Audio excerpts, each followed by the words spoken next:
Revue des titres ko sifa e kelle gadani jeyde leydi Sénégal caggal calminali ko jetto reñagade on duwaw bismade on e revue des titres oɗo subaka hande to Piindi TV e Piindi radio hande no mbiɗen ni ne wayno ko alarba jeegom lewru mars 2024 no wayno jeyde leydi Sénégal kala e oɗo subaka jilloyi ko toon to assemblée nationale sababu o ko nden yewtere fadande ko yewti ko wayi on ɗon projet de loi d'amnistie nawaɗo toon ne wayno noon ko sifaji kala tawate e miijoji ceertuɗi tawate nder jeyde leydi Sénégal e ko yewti on ɗon loi d'amnistie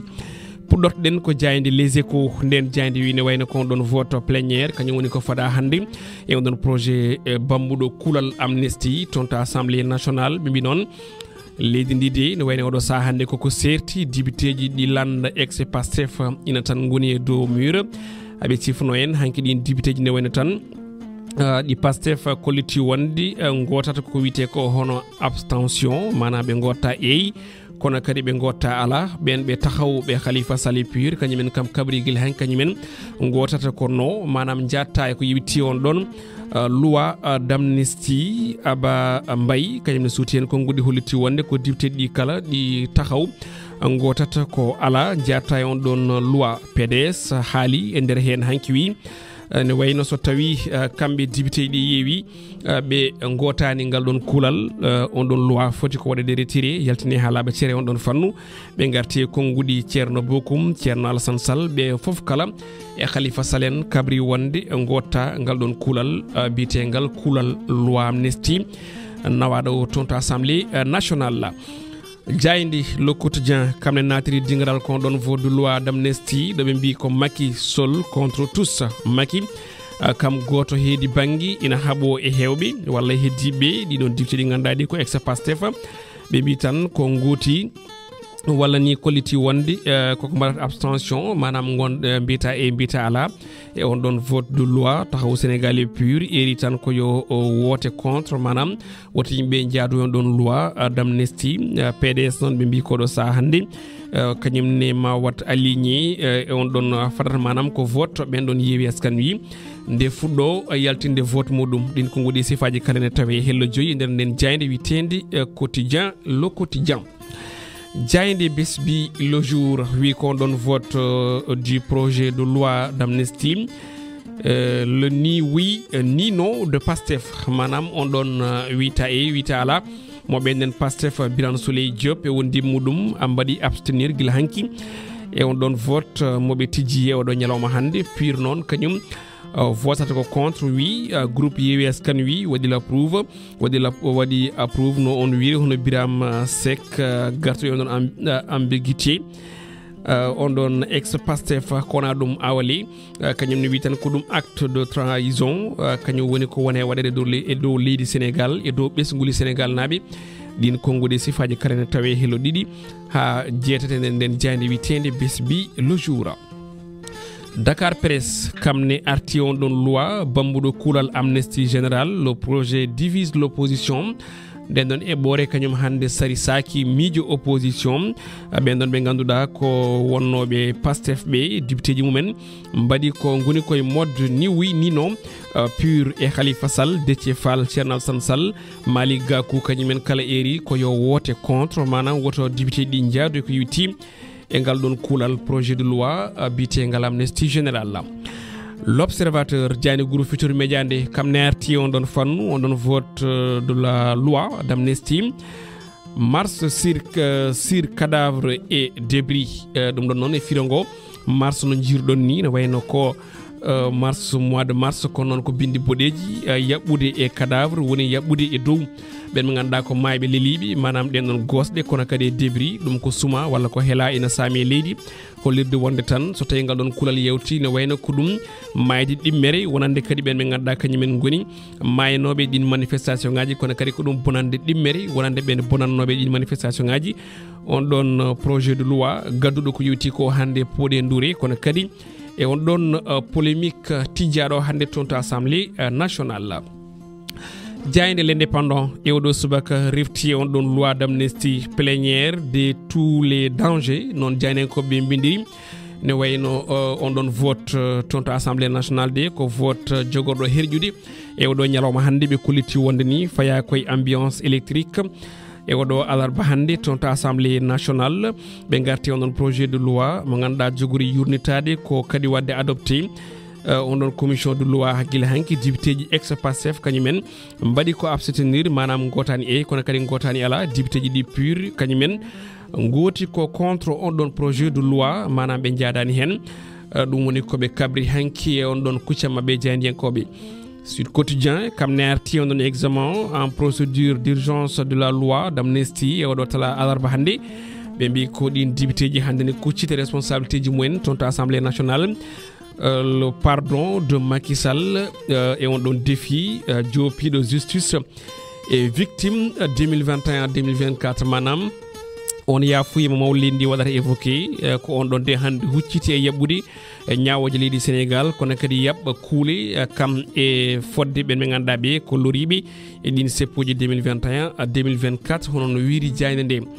Vox Populi kamne arti tonta assemblée nationale godgul hande on projet de loi d'amnistie polémique tension et calcul non jaynen ko be mbiri manam den louré kono kadi din fitnaji hani e on calcul politique et commission hanki on loi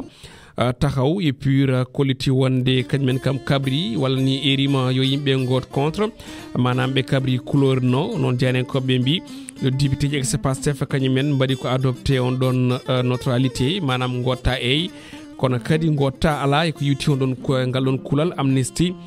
tonto assemblée nationale o do nyalomo jayde levé quotidien loi amnistie mbo Macky Sall bi les familles des victimes endigne sending e 19 manam be don be ganda be ko loribe hen be nguli mumen kala ina gonde jurum kono kadi mbi ko tati memata jeenay jaata on don vote mo ganda ko loi d'amnistie sabi non jeenay ko be mbari ko natal sondel e fond noir hollirde wonde ko dum sunara hande woni be nguli di be koliti wonde tan ko yo lumière wadi manam yo labini e ben wadbe den guide country de din don musibaji jewtudi be garti on don mouvement bitedo frappe kanyum eri tan ko yo wotenno ko na dum be garti ha joni manifestation mo ganda ko ben don yimbi lorinobe din seppoji walla be sugul mon keddino hen jogodi jubbinde ko seppo nyande jene lewru mars do e der leydi meden Sénégal ko yiwiti e salade bumen ya dengal don kulal bite ngal amnesty jayde enquête ari e fannu goddu kono haajini ko to bangi dawrugol be mbi ko don saisine yewde miijo conseil constitutionnel ko yuti ko on don date kono kadi candidature din don be mbi ko don conseil seki ngal nanodiral ngal jam nyaajo badno ngal e dialogue national be koliti wonde ko conseil constitutionnel kanyum ne wadi asie on don ko wite ko ha joni on don mode fast track be kabri wondi ko dal élection be keddino do wonde yo yubbini e meilleur délai tawi ko nder mandat présidentiel kono kadi be kolliti on don candidature mbo Karim Wade natintake ko yiwti e nder dingol dogol candidaji woni ko jani ko be mbi jogori jabtade be don be ganda be ko no dirtebe les 7 charges jayinde l'éveil journal ewdo subaka ari koy golle autopont et front de terre e ko yiwti on don national numéro 1 tonto jam nyaajo be koliti wonde tan ko golle de ina jaara no hanitini temede 2 milliards ko to bangi beto woni ko wada to bangi mango pont wuji e autopont gile duubi sappo didi fewde joni tuggude mbien 2012 fewde nde hitande woni ko jani ko be mbari e on don bilan to bangi mango pont wuji do e der leydi men Sénégal jayndi la libération e odo subaka ari koytana baddo tonto central électrique do yan maris be mbi ko won gendarme mo duubi noga se joyi kanyu felli hoore mudum kural e hoore e jane ko bene pammina on don gorkaaje wonno koy service LGI tawi jiya ko tonto Thiès yettete ko nam inde ko sowa ina wayno wonno koy garde on don jam alerte ina jofi altini ko jamma jengudo non e on don fetel mo jogino o felli hoore makko e o felli hoore makko ngam wartade be koliti wonde ko message mbo neldi goto hebatibe mo on don message wi ko jogido nyamale kewdi de anda do to jogori yoboyde dum tawi sababu den don nyamali e wiide makko ko jeu en ligne woni mo wadata jeu di gandadi ina mbade en ligne ina jouer en ligne ina nyama kalisaje kala saha dum don non sabi haw jogi ñamande hewde wasdemo non jogade damaw yobde den don ñamande saabi o warti e wiide onon kabaru Rewmi quotidien plus Rewmi quotidien sport plus mbiyen ben ngari koy top 20 footballeur uji Sénégal nabi budbe wawde yobede ton to ciagal leydi o saison 2023-2024 Sadio Mané kanyum tigi wadi dominer on don classement ñancho ina heba kala hitande nogas jego milliard kopreji CFA rewe moko Kalidou Koulibaly ne daña kala hitande nogas didi milliard khali CFA uddi pojomo ko don Edouard Mendy gardien du but équipe nationale hebata ko milliard ji jedidi e kopreji CFA kala hitande jubdi mum e odo saison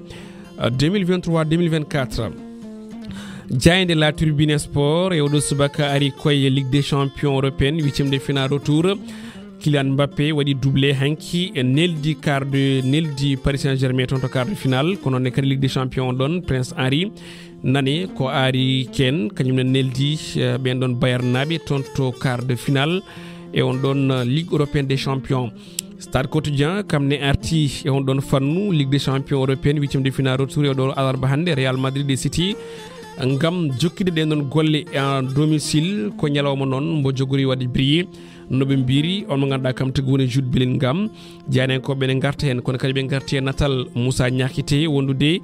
on ganda kam woni Ahmadou Bamba Dieng be koliti wonde ko jour de équipe nationale du Sénégal be ganda hande no manko wité ko temps de jeu ben jogori ha joni jeede wasbe noddede ko yiti onon fenêtre FIFA